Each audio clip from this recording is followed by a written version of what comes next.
Atenção, Newton César. Iniciar a gravação. Tudo bem, Newton? Tudo bem você, cara? E aí? Tudo bem também. Calorzinho aqui, mais abrandado em relação a ontem, né? Ontem estava um forno, agora tá tudo certo. Newton, mais um episódio aí de Contatos Insólitos. Desta vez o tema não menos audacioso é conhecimento versus sabedoria. Uau! Então, isso em parte inspirado aí pela, não sei em que momento do livro, de um dos livros do Campbell, que a gente comentou, né, sobre o legado de Campbell no episódio anterior da semana passada, e que ele falava que realmente o conhecimento está relacionado com a capacidade que nós temos de passar, né, as coisas adiante, né, seja através de que mídia for, de um livro, de um CD, de um vídeo, você consegue replicar e passar isso adiante, né, revistas, jornais, né, todos os tipos de mídia existentes, né, possuem ali o conhecimento embutido. E de que a sabedoria seria intrinsecamente algo individual e intransferível, né? Ou seja, a maneira como você utiliza esse conhecimento na prática, de uma forma construtiva, de uma forma positiva, não somente para você, como para as pessoas ao redor, aí sim seria considerado sabedoria, e isso seria complicado de transmitir da mesma forma que o conhecimento é transmitido, né? Mas eu gostaria de sugerir que antes de a gente entrar nessa seara, a gente definisse um passo anterior aí do conhecimento que seria informação, né? O que seria, afinal, a informação, por mais óbvio que isso seja, a gente lida com isso o tempo todo, se a gente parar para pensar a respeito do que é de fato informação, a coisa não é tão óbvia assim, né?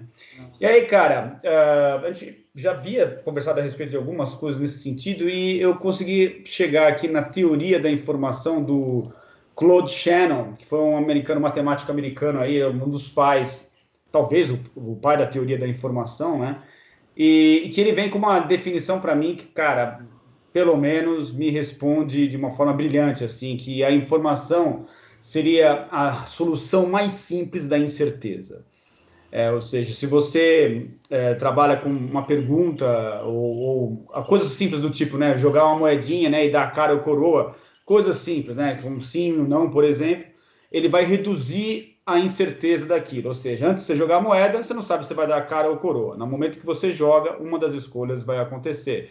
É a mesma coisa com sim e com não, né? Qualquer pergunta que exige sim e não, né? Antes de você perguntar, você não tem acesso à resposta, a partir do momento que você tem a informação ali embutida, né? Então, qualquer coisa que se presta com o objetivo, né, de sanar, diminuir a quantidade de incerteza, isso poderia ser considerado como informação. E por mais que possa parecer, isso é muito simplista demais, não funciona, a gente tem aí toda a internet, todos os sistemas digitais que é baseados em zero e um, né?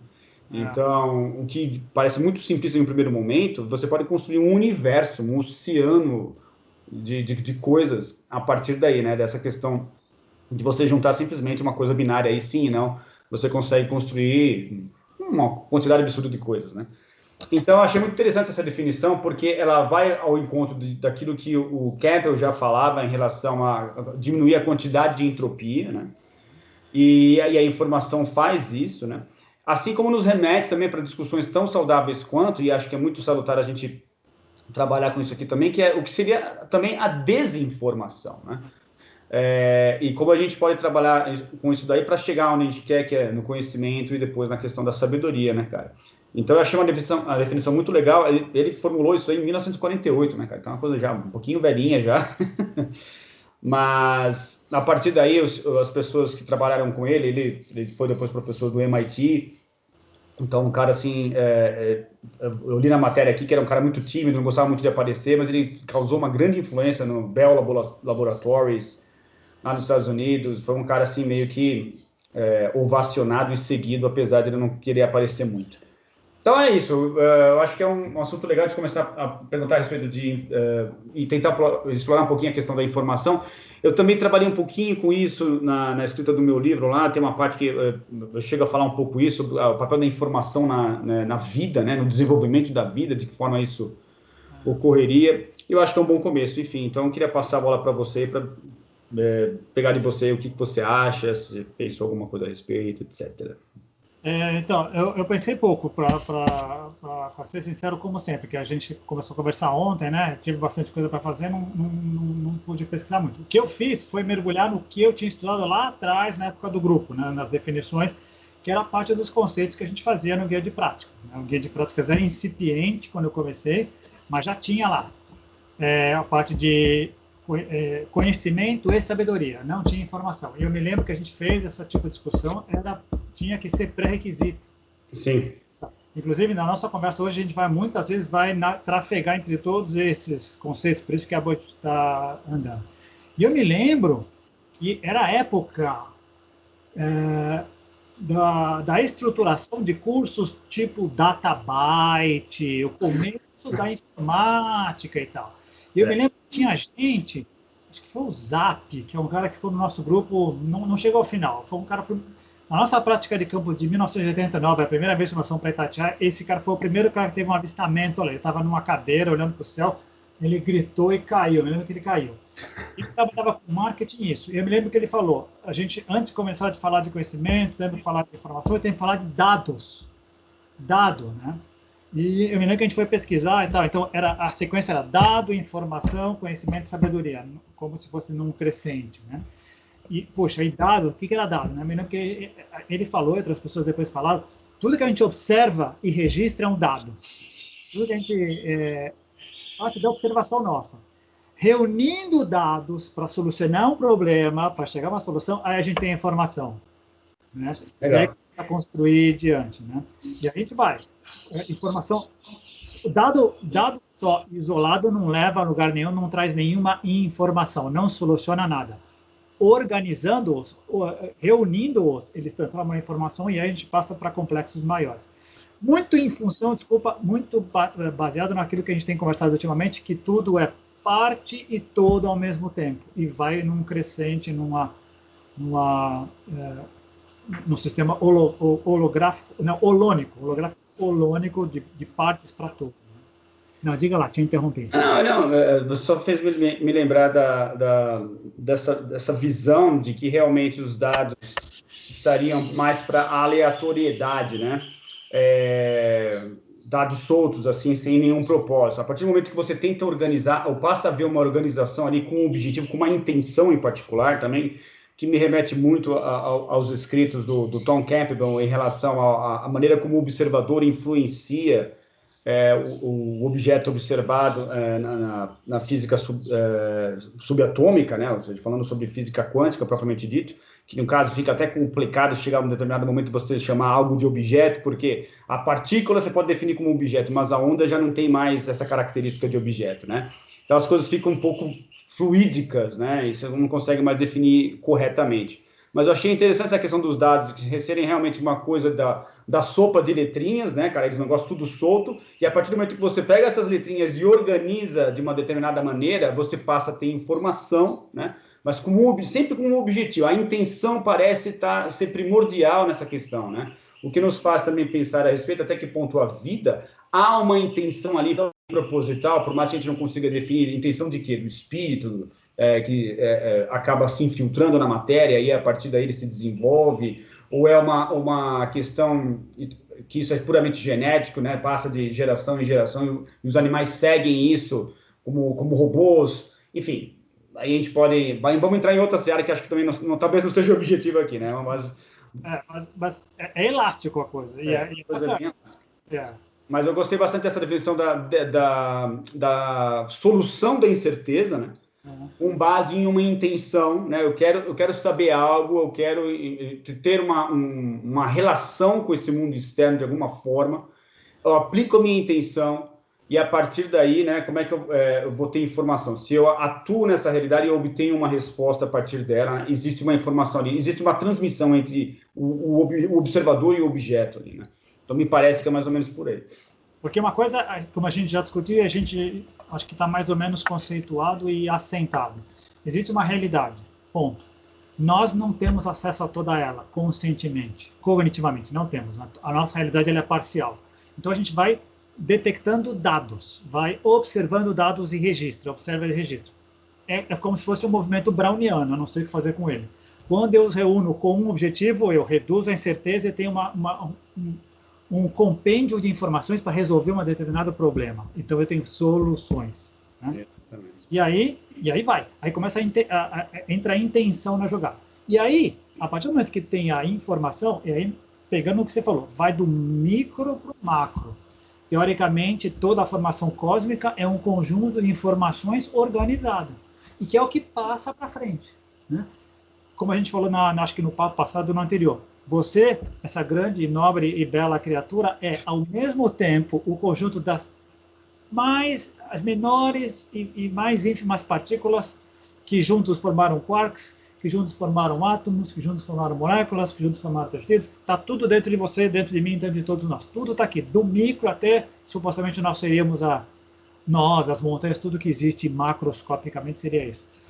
E o que vem permeando tudo desde o Big Bang? A informação que veio sendo arrastada, organizada, decupada, crescendo. Acumulada também, né? Acumulada e solucionando outros tipos de problema. Né? Exatamente. E me parece também uma coisa interessante, essa questão da desinformação, que se a gente pegar dentro desse modelo que a gente está tentando construir aqui nesse momento, você tem dois vídeos. Vamos pegar um exemplo clássico aí, clássico não, um exemplo bem atual aí, que é em relação à vacina, né? Você pega um vídeo, um documentário científico falando sobre os benefícios das vacinas, o histórico, né, sobre as vacinas, como elas começaram, a aplicação das vacinas em vários países, no que isso resultou, etc, etc. E você tem um outro vídeo com outro ponto de vista falando mal das vacinas, dizendo que elas matam as pessoas com chips acoplados, não sei de que forma, até hoje eu estou sem entender como é que eles imaginaram, como é que pode colocar um chip dentro de uma vacina, que é nanotecnologia. Bom, eu não faço ideia, tá? Mas, enfim, vamos supor que tem um outro vídeo falando o oposto. Então, assim, por essa ideia, né, como é que você diminui a incerteza nessa questão, né? A pessoa ela vai ter que escolher um dos lados. Ela vai ter que se colocar de uma determinada maneira frente a esses dois vídeos, porque eles estão falando de coisas opostas, né? Então, a pessoa pode até escolher esse vídeo que está falando sobre os chips, que a vacina é ruim, etc, etc. Porém, a questão da solução da incerteza é falsa. Para a cabeça da pessoa, de acordo com o estilo de vida que ela levou, as crenças, os valores, os gostos e desgostos, as preferências que ela possui, na cabeça dela, o ligar dos pontos fez algum sentido ou a agradou de uma determinada maneira. Porém, é falsa a ideia de que isso solucionou a incerteza, né? Então, eu acho que esse é o grande perigo. A gente vive muito hoje nesses tempos de internet e mídias sociais, né? Onde as pessoas passam a acreditar nas coisas mais absurdas, por causa dessa questão de que eu interpreto a realidade da minha forma, através dos meus filtros, e na minha cabeça, do jeito tosco que foi, a coisa montada, eu associei aquilo como uma solução de uma incerteza, mas no final das contas não solucionou nada. Né? Aí que tá, você tocou no ponto que nós vamos chegar cada vez mais perto dos pontos nevrálgicos da coisa. Não solucionou nada se for confrontado com a realidade. Exatamente. O problema é que, como demora a confrontar-se com a realidade, para ela vai estar servindo, sim, vai estar solucionando o problema para ela na parte mental, na parte do que ela acredita, na crença dela, e isso pode demorar muita coisa. Pode. A realidade tende a desmontar essas desinformações, são muito no extremo da coisa. Eu acho mas então, essas são perigosas, elas vão muito no emocional, elas atacam no emocional, na crença, no meu clube, no etnocentrismo e no egocentrismo, que é aquela grande faixa que está 70% da população mundial. A realidade costuma botar isso abaixo, mas se a realidade demora a chegar e a comprovar, é um problema. É o caso agora. Quando é que nós vamos ter certeza da eficácia de todas essas vacinas? Quando a gente vê o número de mortes e casos baixarem drasticamente. Antes disso acontecer, essas pessoas vão ter. E, outra, enquanto não aparecerem pessoas virando jacarés, essas pessoas vão ter um argumento para dizer que é possível sim. Olha o drama da coisa. Exatamente. Então, mas a realidade tende a esmorecer isso. O mais perigoso, talvez, seja aquele que está mais próximo dessa verdade, dessa solução dos problemas, mas que está num parâmetro, num desvio menor. Vou dar um exemplo. A ciência vem e fala, os dados que nós temos hoje sobre este fato são esses. Aí um repórter, um bom jornalista pergunta, mas e esse aspecto? Um bom cientista dirá, para esse aspecto nós ainda não temos solução. Estamos ainda na busca. O cético vai dizer, tá vendo? Eu não posso confiar nisso, porque tem esta falha, não resolve o problema, não resolve a incerteza. Então eu não posso admitir todo o pacote, porque esse pequeno ponto está errado. Esse é o mais perigoso, porque esse pega a parte como todo. Esse não tem a paciência. Exato. Porque o outro lá, a realidade vai colocar abaixo. Esse aqui, talvez ela demore, porque demora mesmo, porque talvez não tenha a mesma solução. Exato. Exatamente. Tá? Interessante. Não há má intenção nesse cara, não há desinformação. Ele simplesmente pega a parte como todo, porque as pessoas, nós em geral, a gente tem muita atividade de conviver com a incerteza. Exatamente. Com a suspensão da certeza. Eu vou acreditar. É verdade que algumas pessoas morrem ao tomar vacina? Sim. Qual é a porcentagem? Depende da vacina. A pessoa vai se colocar, puxa, mas se for 1%, quem garante que dos 200 milhões de brasileiros eu posso ser esse cara de 1%? É legítimo que ela pense assim? É fato. Ela pode ser. Pode ser que ela venha a óbito? Sim. Temos que admitir. Isso invalida todo o bem que a vacinação trouxe à humanidade no último século? Não. Mas vai dizer para aquele que teve um parente que morreu de uma vacina. Exatamente.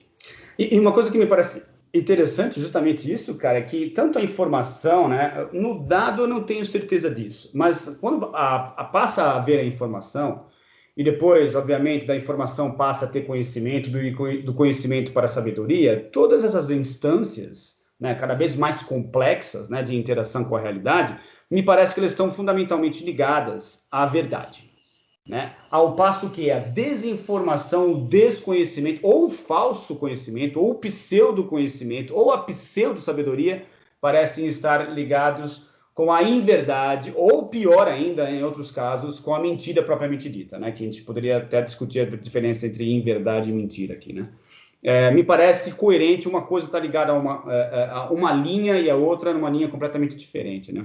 Que é de desinformar, de criar confusão. A outra linha me parece estar muito vinculada realmente ao aumento da incerteza, ao aumento da confusão, ao aumento da entropia, né? Ao passo que, onde há informação, conhecimento, sabedoria, não, é o contrário, diminui a quantidade de entropia, diminui o caos, organiza mais, aumenta o nível de complexidade, né? Acho que você tocou na palavra-chave, diminui. O que a gente tem que se acostumar e lembrar é que a gente sempre lida com aumento e diminuição, não com o 100 absoluto, nem com o 0 absoluto. Exato. Antes de a gente chegar lá, antes que a gente esqueça disso, que talvez nosso papo vá para frente, se existe a intenção de complicar e desinformar, aí é mentira deslavada, e aí a gente não entra na história. Exato. Mas só uma coisa que eu percebi lendo um livro ontem. Você manja de basquete, mais ou menos? Na NBA, mais ou menos? Muito pouco. Mas já ouviu falar num cara chamado Michael Jordan. Ah, sim, claro. Ele é do basquete. Então, todo mundo... Agora tem um cara, que seria o LeBron James, que estaria chegando perto do cara. Todo mundo que entende, o Michael Jordan é o ícone, o Pelé do basquete. Estatística. Qual é a porcentagem de acertos e arremessos do Michael Jordan? Não. A história, 45%.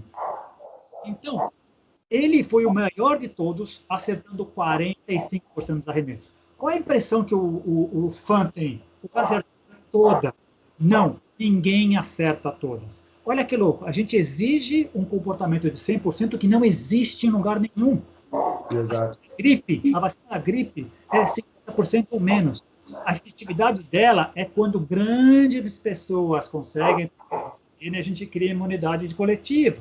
Essa é a sacada. Então, agora as pessoas estão pegando essa coisinha. Ah, deu 50,8% aqui. Ah, deu 60% ali. Não é essa a questão. A gente está exigindo uma coisa 100% que não existe no dia a dia. Exato. É pessoa. Os grandes gênios, Einstein não cometeu erros em algumas das suas postulações? Sim, todos os gênios cometeram. Seu grande ídolo, Elon Musk, nunca errou, nunca fez alguma coisa errada? Sim.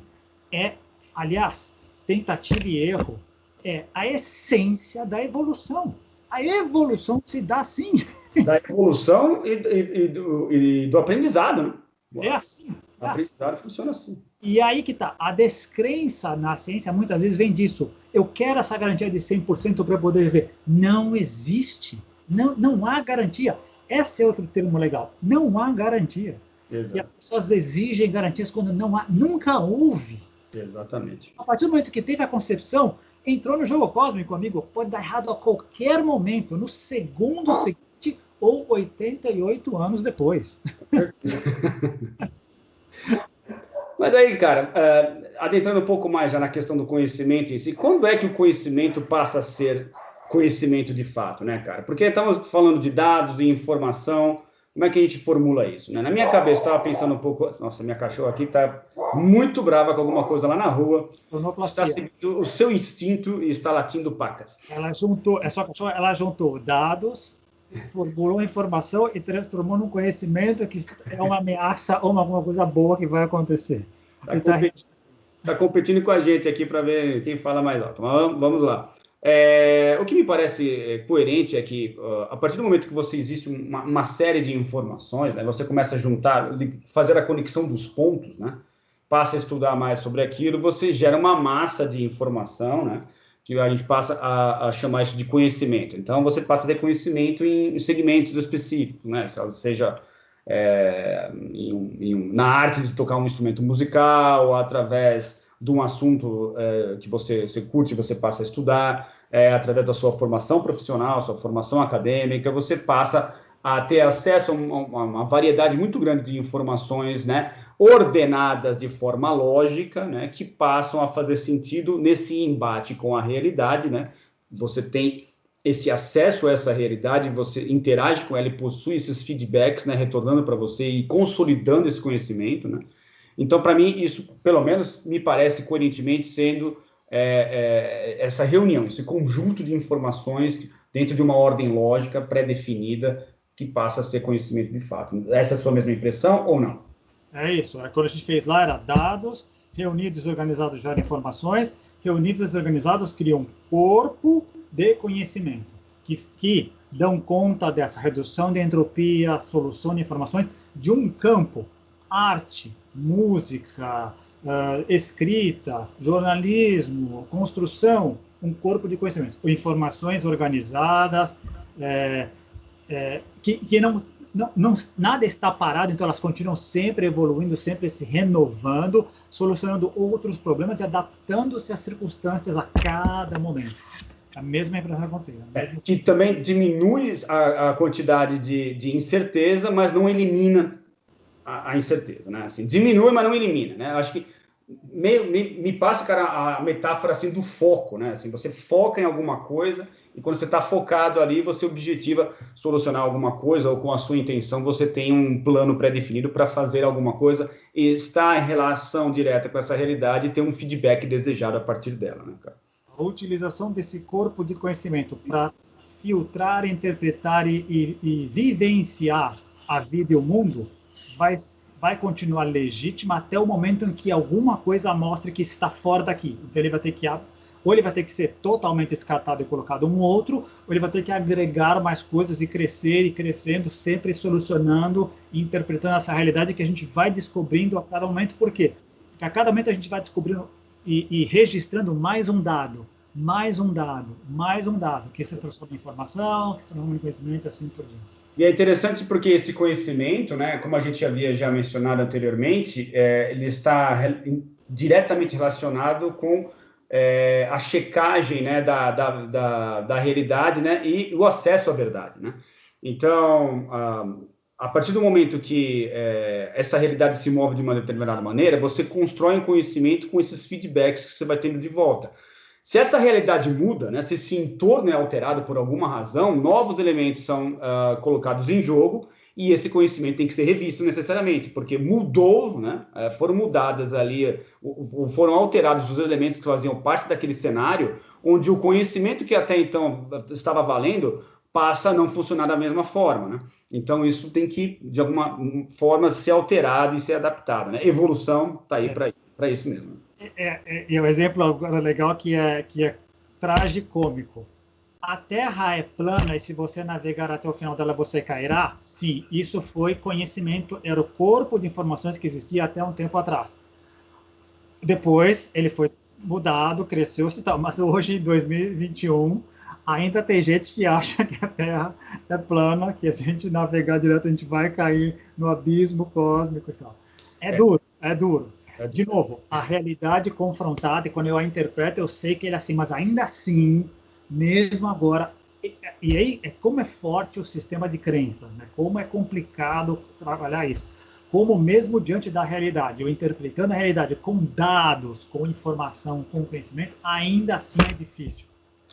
Mas eu acho que nesse caso em particular, nesse exemplo que você mencionou, da teoria da Terra plana, né, dos conspiracionistas, entra, acho que, muitos aspectos psicológicos nessa equação aí, que acabam desconfigurando ou passando por cima, né, da realidade nua e crua, né, que é o que você estava mencionando, né, a realidade, cara, ela vai ser sempre aquilo lá, independentemente de você, né, quer que você goste ou não, é aquilo lá, né. E aí me parece que nesses momentos em particular, existe toda uma gama de problemas psicológicos, de valores e crenças muito fortes, muito arraigadas, que não se sobressaem, mas que meio que colocam para baixo aí a nossa conexão com a realidade, e as crenças passam a valer mais. Então, acho que em um determinado momento as pessoas preferem acreditar nisso porque talvez se sintam melhores, ou porque dentro de uma visão etnocêntrica, eu achei meu grupinho, as pessoas, né, que estão alegando isso, eu gosto dessas pessoas, de alguma forma me identifico com elas, faço parte de um grupo seleto de pessoas que pensam diferente, e isso me faz bem. Então, psicologicamente faz sentido, eu vou me afiliar a esse grupo e vou defender essa ideia. Como qualquer outro grupo, qualquer outra bandeira que quem quiser levantar vai ter para todos os gostos, vai ter para todos os bolsos, né? Mas, mais uma vez, você está colocando a realidade para baixo do tapete, você está querendo se imbuir de algo para querer enganar a si próprio, principalmente, e aí os outros vai ser apenas consequência, né? E aí também tem um aspecto que é muito interessante, estava na nossa discussão lá atrás, e sempre foi válida e continua sendo válida.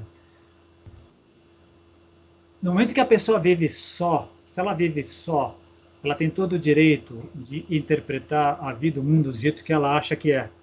Ela tem o direito, ela só vai perceber aquilo que ela conceber.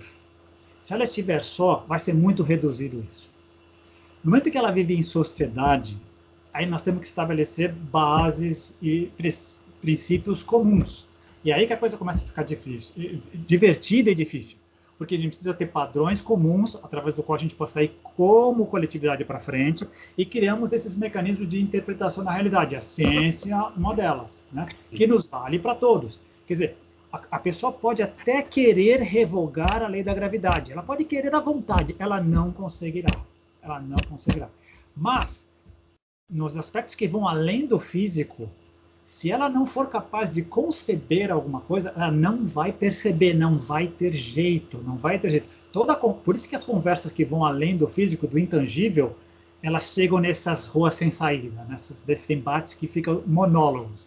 Sim. A pessoa não está percebendo, ela não é ruim, ela não é má às vezes, ela não consegue perceber. O mundo dela é muito pequeno, muito dela. Ela teria que abrir mão disso, ir para a parte tangível. Quer ver de novo? Outra.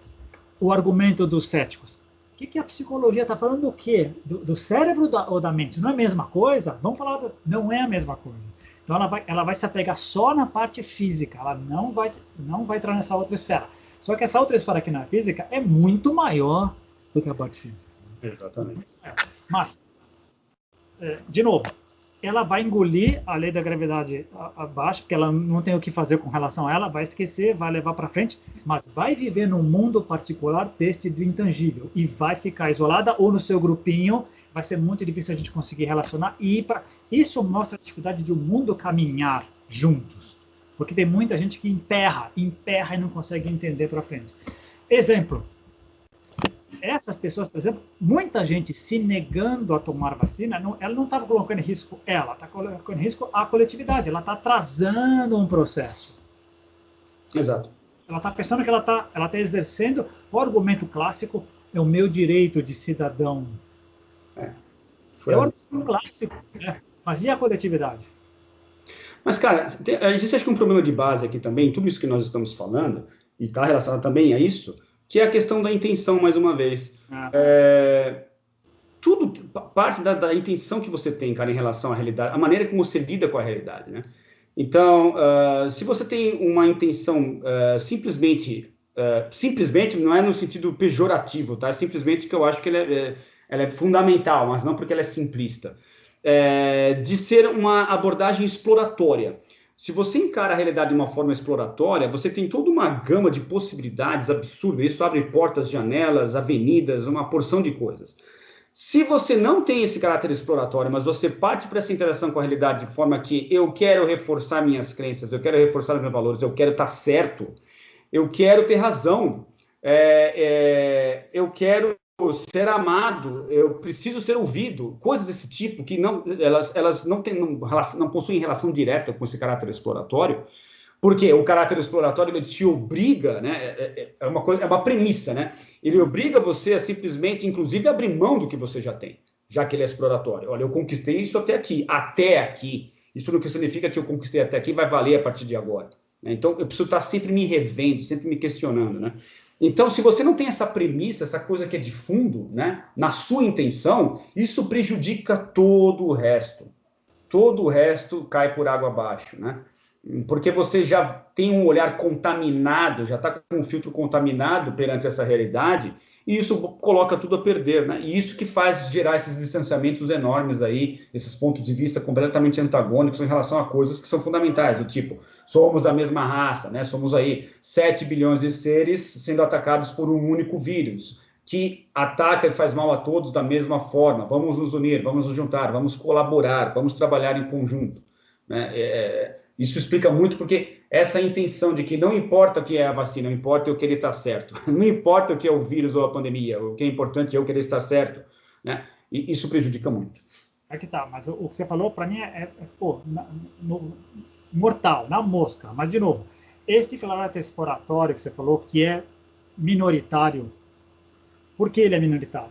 Porque exige coragem, exige abrir mão das pseudo-certezas, exige mergulhar. E nós todos temos subjacente lá atrás, uma grande sombra por trás, que não é uma mancha negra, é o medo. Então, eu tenho que buscar coisas. Nem que eu tenha que autoilusão, o autoengano, nada mais é isso, que eu fugir do medo. É melhor eu estar com o meu turminha, com o meu clubinho, com o meu modo de interpretar a vida e o mundo, acreditando que eu vou ser salvo se eu fizer isso e isso, porque senão eu vou para onde? Quando eu exploro, quando eu exploro e admito que tem coisas que eu não conheço, tem coisas que ninguém conhece, e é um mundo de incertezas, dá pânico. Quem não tem base, dá pânico. A nossa educação, a gente já conversou sobre isso, que acho que é muito importante, globalmente e historicamente, ela não nos preparou para viver com incerteza. Ao contrário, ela empurra a morte para debaixo do tapete, ela empurra o céu como uma coisa que vai acontecer. Não se conversa sobre morte, não fale sobre esse assunto que dá azar, atrai. Exatamente. Mas, cara... Medo por trás, está sempre o medo por trás. E de uma forma irônica, e até chega a ser até engraçado, se a intenção desde o início era diminuir a incerteza, né, ou tentar solucionar aí o problema da incerteza, a única forma de fazer isso, cara, por mais irônico que isso possa parecer, é abraçar a incerteza, justamente ou mergulhar de cabeça, né? Não tem outro jeito, né? Você não tem como fingir que não está acontecendo, né? Eu não sei, eu não tenho ideia, ou assim, até o momento funcionou, mas não quer dizer que vai funcionar daqui para frente. Você não abraça a dúvida, se você não abraça a incerteza, você não tem como solucionar depois. Porque vai ser pior, você vai fingir que solucionou, você vai fingir que resolveu, e na verdade não está, o problema continua ali subjacente. Né? Então, de novo você tocou na mosca, é isso aí, só que para essas pessoas já está resolvido. Não mexe nisso, o que você está querendo mexer nisso, Roberto? Não mexe, já está resolvido. Meu pastor diz isso, o meu grupo diz isso, o meu time de futebol diz isso está certo. Funcionou antes, funciona hoje e para mim está tudo bem. Não me faça pensar em coisas que me complicam a vida, não me faça sair do meu lugar. É assim, no fundo, que as pessoas se comportam. É complicado. É muito complicado. A realidade, quando ela vem bater e vem dizer para você, e vem te dizer que não é assim, é melhor. Por que as pessoas têm comportamento de avestruz? Porque dá trabalho, de novo, são conceitos que a gente sempre volta, dá trabalho encarar, dá trabalho reconhecer a fragilidade da coisa, Assim, não é para todo mundo. Quer dizer, teoricamente é para todo mundo, mas nem todo mundo consegue caminhar, consegue juntar dados, transformar em informação, transformar em conhecimento e viver daquilo e usar aquilo como um trampolim para a realidade. Não, é melhor ficar estanque. A evolução acontece o tempo inteiro, mas muita gente nega. Não, já está pronto, já está assim. Para que mexer? Ou querer inventar a roda, coisas assim. Isso. E quando é que há essa migração, né? Quando é que existe essa transição aí entre conhecimento e sabedoria, né? Como é que a gente consegue diferenciar uma coisa da outra? Você tem ideia? Então, eu estava lembrando lá que a gente começou lá atrás, mas antes, o conhecimento mesmo, ele está em todas as áreas, né? Então, eles são campos de atuação. E aí a gente vai de novo em níveis de consciência. Quando a gente tem o conhecimento e ele é aplicado à prática, ele praticamente resolve problemas, as melhores soluções, não quaisquer soluções. Tem várias soluções, às vezes um problema tem várias soluções. Nem todas são as melhores que levam a coletividade em consideração. Sim. Quando a pessoa é capaz de reunir os dados, as informações, o conhecimento e chegar às melhores soluções para a coletividade, essa pessoa chegou na sabedoria. É a prática, a aplicação prática do conhecimento. O que é um sábio, né, na nossa ideia? Essa é outra coisa muito legal. O sábio, a primeira ideia é aquele cara que é bom cognitivamente, é o gênio, é o cara do QI. Não só o índio lá que manja tudo das plantas da Amazônia, dá de 10 a 0 em qualquer doutor em PhD em química. Sim. Naquele ambiente dele, ele sabe atuar, ele reconhece, ele atua, ele sabe onde pisar, o que comer, que quantidade, que poções fazer, adquiriu conhecimento, pratica ele e está sempre refletindo sobre aquilo. Né? Ou seja, o sábio, então, por esse ponto de vista, necessariamente ele tem que ser um cara prático, ele aplica o conhecimento dele, não fica só na teoria, ele vive em função daquilo de fato, interagindo com a realidade e aplicando esse conhecimento. E mudando também, ele está sempre mudando.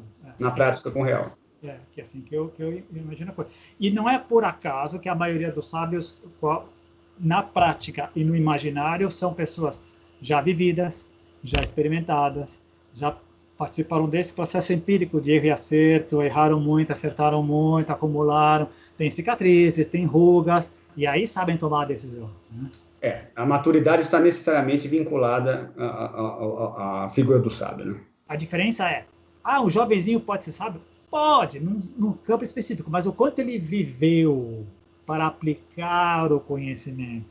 Essa é a vivência, a experiência, a tomar decisões, os erros que nos fazem. Porque, vamos ser sinceros, ninguém vai acertar o tempo inteiro. Ponto.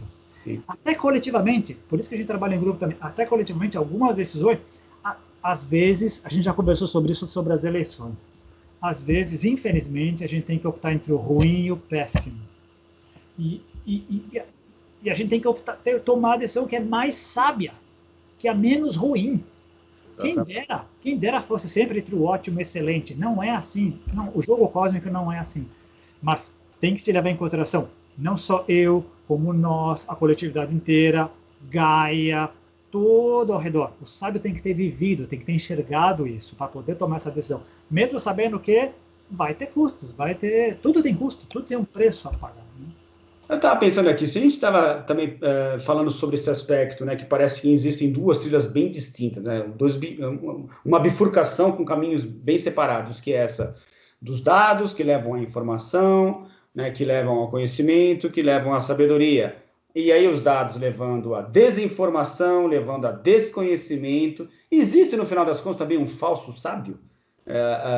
Falso sábio, uma pessoa que tenta dar uma de que é sábio de fato, e as pessoas acreditam e existem seguidores. Acho que tem, né? Deve ter.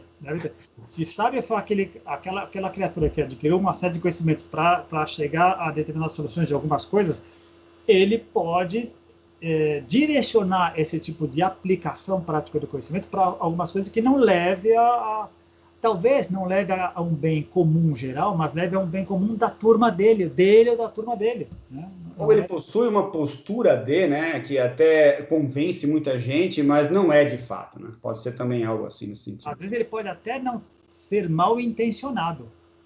Ele só é inconsciente. Pode ser também. Pode ser. Pode ser. Tá pensando. E voltando ao que você falou no começo, nós, que nos diferencia, nós, homo sapiens barra homo estúpidos, porque dependendo do que a gente vai ver, a partir do momento que a gente conseguiu criar mecanismos de registro de memória e conseguir passar adiante informação e conhecimento, aí a gente mudou e tomamos conta do planeta, né? A gente precisa dos golfinhos, dos outros bichos muito mais interessantes e espertos do que nós. E aí que o conhecimento pode ser passado adiante. A literatura é o maior exemplo, mas hoje a digitalização é isso. A gente pode ter acesso ao que pensavam os gregos na Ágora. E uma coisa que a gente, para mim, fica patente, já que vivemos nessas duas épocas, né? Pegamos aí o meio dos dois, que vivemos numa época onde a informação era centralizada, né? A informação era de difícil acesso, né? O acesso à informação era caro, os livros eram caros, né? Haviam poucas emissoras de TV, poucos documentários, etc. Migramos desse mundo com esse formato para um mundo oposto, onde acesso à informação é praticamente de graça, existe informação de tudo quanto é tipo, tal. Então, saímos desse paradigma onde a informação era o problema, onde o acesso à informação era o problema, esse deixou de ser um problema, não é mais. Porém, eu vejo um problema agora, é a construção de conhecimento de fato, ligar os pontos, né? Como é que a galera atualmente vai conseguir fazer a ligação, já que tem ponto pacas? Antigamente também tinha vantagem de ter menos pontos para serem ligados, hoje tem muito mais pontos espalhados por aí. Então, conseguir construir um conhecimento, um quadro, né, um quebra-cabeças que faça o mínimo de sentido a partir desses dados, e que é o pior ainda, com muita desinformação junta, misturada nesse caldeirão maluco aí, tá cada vez mais desafiador as pessoas adquirirem conhecimento, talvez. Tem, e aí que está a coisa legal. Quem está chegando agora tem direito a questionar todo o cabedal de conhecimento adquirido anteriormente? Tem direito. Teste. Se você descobrir alguma coisa que não funciona, legal, o conhecimento vai ser crescido. Então, é legítimo seu. Como você falou, então pegue os dados que já foram descobertos, coloque-os à prova e veja se resulta em alguma outra coisa. Se H mais Cl der alguma outra coisa diferente de HCl, legal, nós vamos reformular a química. Se continuar dando, admita e vá para frente. Mas o problema é, está aparecendo novos dados o tempo inteiro. Legal. Então vamos ver. Aí que tá. O passo seguinte é, eu estou pegando esses novos dados, a nova geração está pegando os novos dados e está tentando criar outros corpos de conhecimento. Mas a pergunta é, está diminuindo a entropia? Está diminuindo o desconhecimento? Está respondendo à realidade?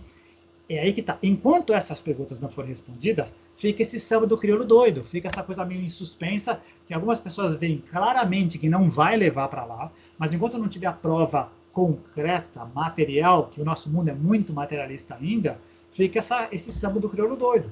Então, é possível algumas pessoas interpretarem que o discurso do Trump lá, falando para as pessoas do Capitólio, tem outro viés a não ser invadir e botar em risco a democracia? Algumas pessoas vão dizer sim, vai provar que não. De novo, a partir dos dados eu posso chegar a interpretações. Esse é outro problema. A interpretação entra num aspecto subjetivo, de conhecimento, de intenção, de consciência, de filtro. Como é que eu filtro essa coisa? Se eu estou filtrando isso aqui por aqui, nada do que está aqui eu vou conseguir captar. Valores, né? Cultura, etc. E aí tá. E voltando para o sábio. Esse sábio, o sábio com S maiúsculo, porque deve ter o sábio com S minúsculo também. O sábio com S minúsculo deve ser aquele cara que, naquele específico nicho dele, o matuto da Amazônia, ele é sábio. Coloca ele no meio de Manaus, ele não é sábio. Coloca ele num estádio de futebol, ele não é sábio. Tá? Então, existe essa sabedoria restrita. Mas deve existir outros. Os grandes monges. Lá em Lhasa, no Tibete, lá naquele templo, o mundo faz todo sentido. Vem para cá para o viaduto do chá. E isso também. Agora, essas pessoas que são cosmopolitas, que conseguem ter altos níveis de consciência e altas estruturas de consciência em várias áreas, relação interpessoal, cognitivo, memória, saúde, alimentação, em todas as áreas, no nível de médio para cima, esses são sábios com S maiúsculo, porque esses vão estar abrindo o leque para tentar encontrar soluções várias. E esses são bons de fazer parceria.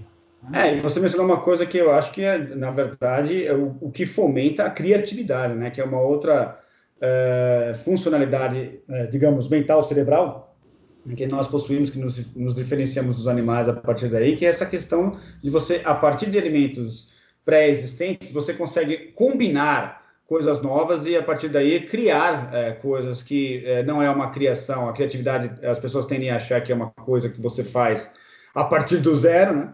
E não, né? A gente tem observado muito aí em livros, em pessoas que debatem esse tema, que, muito pelo contrário, é você, a partir da combinação de elementos que, em princípio, não tem nada em comum, você conseguir enxergar algo além e conseguir criar uma coisa que tenha nessa base essas duas coisas diferentes, mas é uma terceira que você passa a criar ali, que não tinha nada a ver nem com uma nem com a outra, né? Música é assim, enfim, combinações entre diferentes estilos, a criatividade parece que ela aflora justamente dessa diversidade que você mencionou, onde há esse trânsito entre culturas, e você consegue ter acesso e transita muito bem, digamos assim, sem enxergar nas diferenças uma ameaça, né? E muito pelo contrário, vendo nas diferenças uma possibilidade de você fazer novas combinações e, a partir daí, tentar criar um mundo melhor. Né? Aquele cara que está no meio da Amazônia, ele vai ter um conhecimento, ele precisa estar lá, porque só estando lá e vivendo lá há muito tempo que ele vai reconhecer cada planta, cada animal, cada inseto. Não dá para fazer isso em 2 anos. Tem que ser uma vida inteira. A mesma coisa o cara no templo, o cara aqui na cidade. De novo, justifica aquilo que uma tecla que a gente vem batendo há muito tempo. A diversidade é boa e é fundamental. E nem todo mundo abarca tudo. O conhecimento eu posso transferi-lo. Eu não estou lá no matuto, mas se ele escrever, se ele gravar alguma coisa, eu posso aumentar o meu conhecimento com relação àquilo a partir dele. Exato. Eu posso aprender com o budista, eu posso aprender com o físico do laboratório, eu posso. Mas enquanto o conhecimento se adquire, a sabedoria se faz. Exatamente. E não dá, e ela se faz e se reforça o tempo inteiro. E os mais sábios são mais humildes. Vamos pegar os sábios tradicionais dos filmes de ficção ou da literatura. Os caras lá no Tibete, tá, o próprio Kung Fu, né? Tá parado, que tá lá olhando, o mestre Miyagi, né? É uma vivência toda, é saber ouvir, é saber fazer as relações e é saber instruir o discípulo para que ele chegue lá. Não adianta eu vomitar para ele tudo que eu sei, não é por aí. É ele construir o caminho dele. E quanto mais diferente ele for, melhor. E se me superar, melhor ainda. Mas você mencionou uma coisa que é fantástica, que é justamente, cara, você também matou a pau, que é a questão, além de a gente, nós tínhamos mencionado no início que o conhecimento ele é transferível, né? Você consegue passar ele adiante. Você mencionou que, justamente, indo por esse caminho, você consegue adquirir conhecimento, né? Mas a sabedoria, você tem que fazer, né? Colocar em prática, fazer ela acontecer. Por isso que é intransferível, né? Que vai de cada um, como é que cada um aplica aquele conhecimento na prática, né? Então, vivemos um momento muito sensacional, onde essas plataformas de conhecimento aí estão cada vez mais democráticas, cada vez mais acessíveis a uma quantidade absurda de pessoas, mas eu vejo como um grande inimigo ao mesmo tempo, né? Concomitantemente, essa quantidade de desinformação, né? E como as pessoas estão desvinculadas dessa busca pela verdade, né? Acima de suas carências, acima dos seus gostos, das suas preferências, dos seus valores, de suas crenças, de suas religiões, né? Como elas ainda não estão desapegadas nesse ponto de o que é mais importante, eu saber a verdade, né? Ou ter razão. Né? E eu acho que isso gera muito conflito, cara. A gente vive no mundo atual justamente por causa dessa problemática mal resolvida. Eu acho que muita gente, a gente já havia falado um pouco sobre isso naquele episódio da morte da verdade, né? De como que parece que esse ímpeto em buscar isso, né? Ir atrás disso, independente daquilo que eu sei, independente do conhecimento que eu acho que eu adquiri, não interessa, preciso ter acesso a isso, parece que morreu. Né? Juntando os pontos, porque os nossos papos eles vão juntando, dando referência, que a gente vai juntando, que é muito legal. Isso eu acho que isso demonstra conhecimento. E é o seguinte, o mundo sempre foi complicado. A complexidade dele é que o sabor dele é isso. Ele só existe porque ele é complexo. Senão a gente estava lá com quarks ainda, no Big Bang, depois.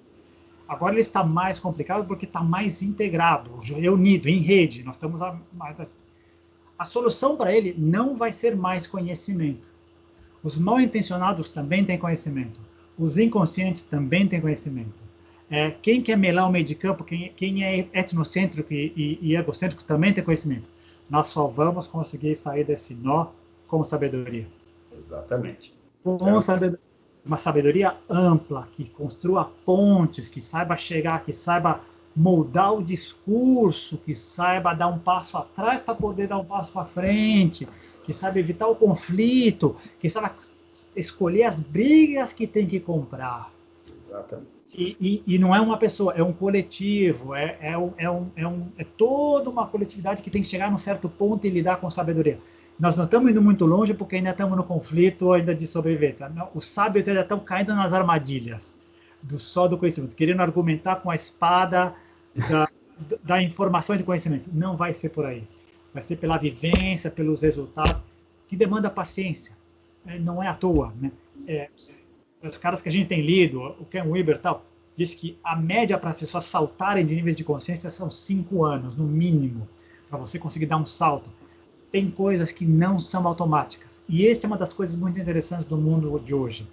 A tecnologia está nos tornando perigosamente ansiosos, no sentido de querer resposta para tudo muito rápido, porque acabei de passar um Pix, recebi em 5 segundos, por que você não pode me dar uma resposta para esse problema em 5 segundos? Porque algumas coisas não são assim.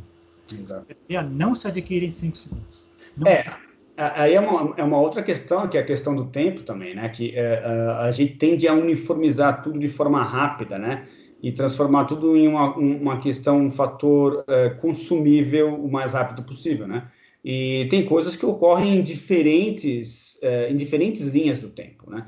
A gente tem que também saber navegar, trafegar e transitar, da mesma forma que, né, a gente estava falando de transitar entre culturas, em diferentes espécies, diferentes formas de ver o mundo, também transitar em diferentes formas de tempo, cara, porque internet é uma coisa, você não quer que sua vida aconteça no mesmo ritmo que você trafega na internet, por exemplo, que seria insano, né? Tem momentos, a meditação, por exemplo, é um momento completamente oposto, onde você vai dar um tempo de tudo, né?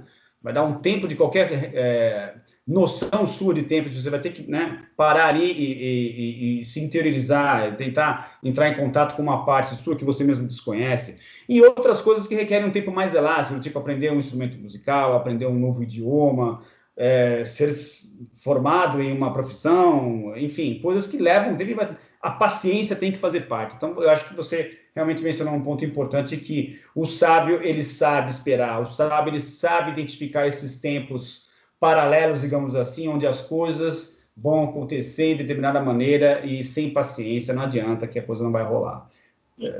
Bem colocado isso daí. E tem mais.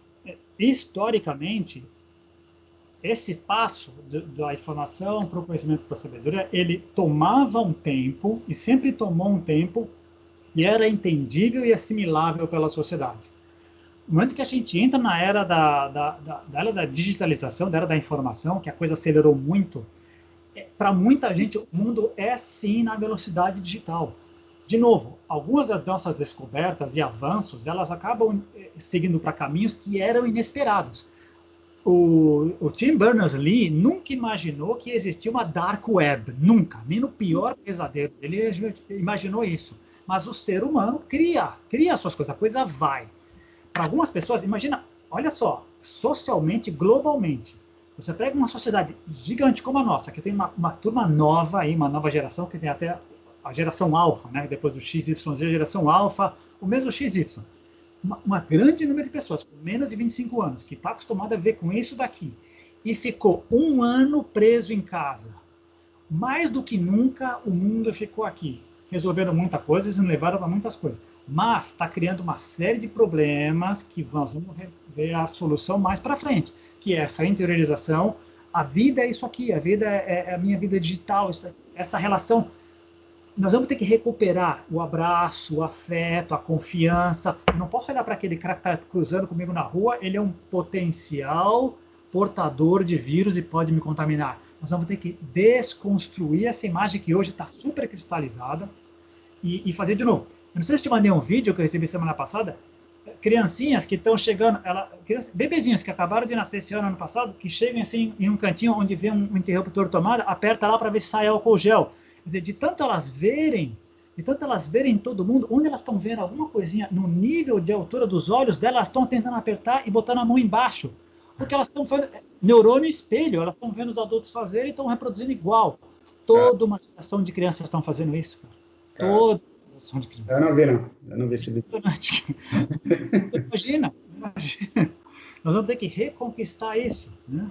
Mas acho que também tem muito da questão, volta a reforçar isso, do saber perceber esses tempos que ocorrem de forma separada mesmo, né?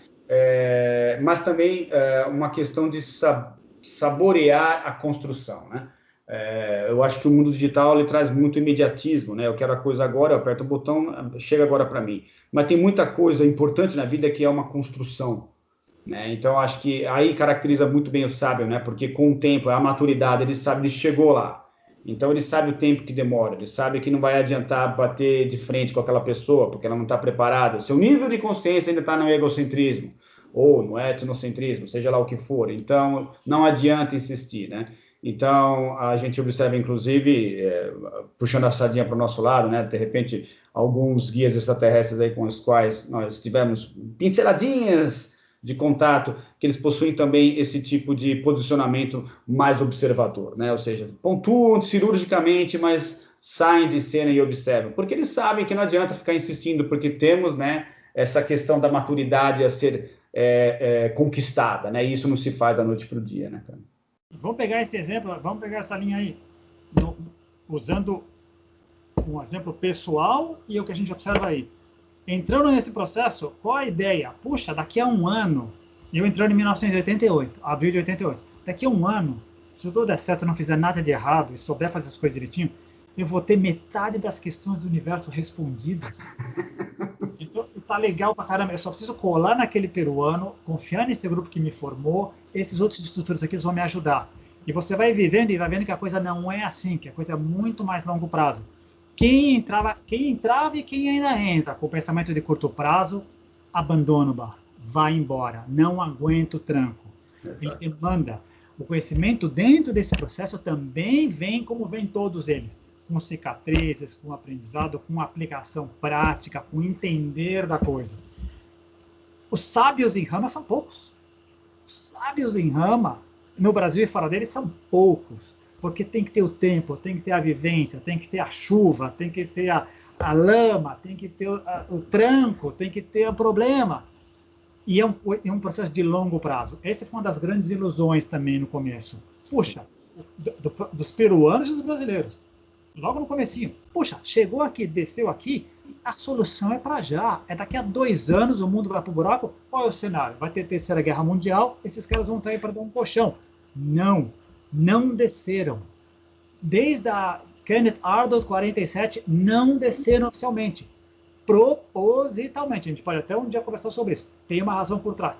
Está se gerando uma coisa ao longo do tempo. Todo mundo está percebendo isso? Não. Todo mundo está aprendendo com isso? Não está aprendendo com isso. E também para poucos. De novo, quantos discípulos o Sr. Miyagi teve, além do Daniel San? Dá trabalho ficar lá fazendo as coisas sem saber porquê, mas lá na frente entender para onde veio a coisa. Eu prefiro aprender agora como eu dou 2 socos num cara e resolver o problema já. Exato. Bem colocado mesmo. De fato, me parece que hoje só faz sentido, na verdade, para mim, só faz sentido pensar em rama a longo prazo, ou seja, em gerações futuras, né? E não no momento. Ou seja, no momento... temos que lidar com os nossos próprios problemas, nossos próprios efeitos, nossas próprias limitações, né? E estamos aí a conta-gotas tentando fazer alguma coisa que dê um fruto lá na frente, né? Então, não se trata mais daquela visão, digamos, missionária ou aquela visão messiânica que havia, né, de mudar o mundo, etc. Isso pode até que ocorra como consequência de longo prazo, ou de insistência ao longo do tempo para um grupo determinado de pessoas, que isso cause lá na frente, lá no futuro, sabe-se lá quando, né? Ninguém sabe também, né? Um efeito daquele que nós exploramos em um dos episódios, que é do 100º macaco, né, cara? Então, talvez seja mais por aí. E a sabedoria nos mostra que temos que entender. A realidade está mudando o tempo inteiro, porque a evolução não parou. Tudo está mudando, o próprio contato mudou, o planeta mudou, as prioridades mudaram. Existe risco de terceira guerra mundial? Existe, menor. Existe risco de explosão nuclear? Existe, menor. O problema hoje é outro, daqui a 20 anos talvez seja outro. Daqui a 20 anos talvez não esteja o planeta. O sábio vai estar alerta para tudo isso, aprendendo o tempo inteiro e tentando fazer a parte dele, criando esses mecanismos, conversando com todo mundo. Esse cara ou essa cara é difícil de fazer. A gente precisa lança o desafio aqui no seu canal. Nós precisamos nos tornar estes sábios. Talvez possa ter até um papo aí de um próximo episódio, já que estão bem no finalzinho agora, de o que fazer para virar um sábio, né? O que temos que fazer para nos tornar sábios. Né? Chega de delegar. Nós temos que ser nós que vamos fazer isso. Exatamente, Como eu digo para o nosso querido amigo Jorge Lopes, nem que seja para garantir um mundo melhor para os netos dele. Nós precisamos ser nós. Não adianta jogar para outros. Outros não vão fazer. Tá aí um bom tema, hein, cara? Já sem querer surgiu um tema no final do episódio aqui para o próximo, cara, que é justamente essa questão aí, né? O que fazer para ser sábio, né? Talvez assumir a responsabilidade seja o primeiro passo. Beleza, então, Nilton. Passou voando mais uma vez. Roberto, muito bom. Muito bom. Passou rapidinho mais uma vez. Eu agradeço aí a disponibilidade. Valeu, cara. Boa semana aí, cara. Valeu mesmo pelo papo e nos vemos aí na próxima segunda-feira. Tenhamos uma semana sábia. Valeu, então. Grande abraço. Até mais. Tchau.